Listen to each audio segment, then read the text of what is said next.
Manipur Top Channel digi video amta update tawjage ngasi ayuk fongbasi fongda December gi tang 18 Nupimacha ama mangkhre elangbom Bisesori Elias Thoibi Devi Sai Tara apokpa elangbom ingosa singha Sai Yankhaiga Mari elangbom awang laikai Kaksing District Haidibi angang Nupimacha asi haukiba December tang 18 gi ayuk pung 10 makhairom tarakpa aduwaida yumdagi thokhibadagi ngasi fawba thiba khangdana lairi Haidibi angang Nupimacha asi thokhiba matamda amuba machugi jin khongrau asangba ama angauba amadi amuba machugi t-shirt ama amadi khungup amuba tongkhi Nupimacha asi fit mari gi inchi mari rong wangi kuchu ngawi mamai koidanai masanoi amadi samngangi hairi kanagumbana hairiba Nupimacha asibu thengnabirabadi manak nakpa police station natraga maaki apokpa elangbam ingwachada paw pibiu haina su phungdurakli aduga makha taba pawda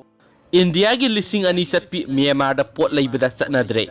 Myanmar gi namphalong kaithel da India gi paisa lising ani chatpi na potchei leibada Chatnadre hiram asigi matangda lamphalong kaithel da kaithel phambising da hanglubada India gi lising ani chatpi laurabasu makhoina amuk Burma currency da onthokpada lupa lising amaga samapan gi value da phanghanba maramna makhoina lising ani chatpi laudabani hairi namphalong bazar da leiba India gi paisa Myanmar da onthok onchin tawriba miyoi singda hangbadasu makhoidadi India gi paisa lising ani chatpina Burma currency onthokpa yai adubu India paisa lising ani na Burma currency onthokpada lising ani gi value yengbada lupa lising amaga samapan khaktagi value da phangani masi aikhoina nate Myanmar gi bingundagi tawrakpani hairi Makhatana masigi matangna kupna hanglubada handak marak ama India gi lising ani chatpi Chatnararoi haina Facebook amadi WhatsApp na singda viral oina sandokluba adugi akiba asina maram oiduna maru oina lawdabani hairi panba yabadi mamang thaktadi India gi lising ani chatpi asi